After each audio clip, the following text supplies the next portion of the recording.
अस्सलाम वालेकुम viewer, welcome to my back channel. आज हम डिस्कस करेंगे कोलेक्स ड्रॉप के बारे में कि कोलेक्स ड्रॉप हम कौन सी बीमारी में इस्तेमाल कर सकते हैं और इसकी कंट्राइंडिकेशन क्या है, यानी वो कौन सी हालत है जिसमें कोलेक्स ड्रॉप का इस्तेमाल नहीं कर सकते।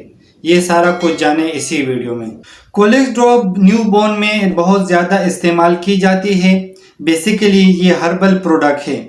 न्यू बॉर्न बेबीज में किसी भी वजह से बहुत ज़्यादा दर्द हो, किसी भी वजह से पेट में दर्द हो सकता है, इसको तब इस्तेमाल करवाया जाता है।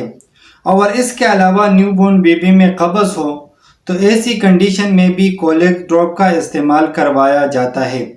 और इसके अलावा पेट में मरोड़ हो या दर्द हो तो ऐसी कंडीशन में भी कोलेक्स ड्रॉप का इस्तेमाल करवाया जाता है। कोलेक्स ड्रॉप कब्ज़ को ख़त्म करता है। कोलेक्स ड्रॉप खास तौर पर न्यू बॉर्न बेबी के लिए बनाया गया है।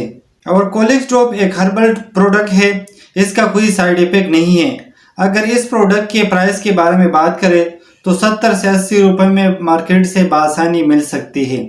और कोलेक्स ड्रॉप बच्चों के लिए अहम प्रोडक्ट है और ये 20 ml पैकिंग में आता है। अब बात करते हैं तरीका इस्तेमाल। अगर बच्चे को कब्ज़ हो या गैस हो या शदीद किस्म का दर्द हो जिसकी वजह से बच्चा बेचैन हो, फी किलोग्राम की वज़न के हिसाब से दे सकता है। जैसा कि 2 किलोग्राम है तो 2 ड्रॉप्स दे सकते हैं। अब बात करते हैं कोलेक्स ड्रॉप की कंट्राइंडिकेशन, यानी वो कौन सी हालत है जिसमें कोलेक्स ड्रॉप का इस्तेमाल नहीं कर सकते।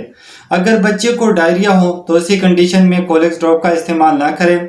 और इसके अलावा अगर बच्चे को एलर्जी हो कोलेक्स ड्रॉप की वजह से तब भी कोलेक्स ड्रॉप का इस्तेमाल ना करें। उम्मीद करता हूँ वीडियो अच्छी लगी होगी तो लाइक कर देना, शेयर कर देना। अगर कोई सवाल हो तो कमेंट्स कर देना।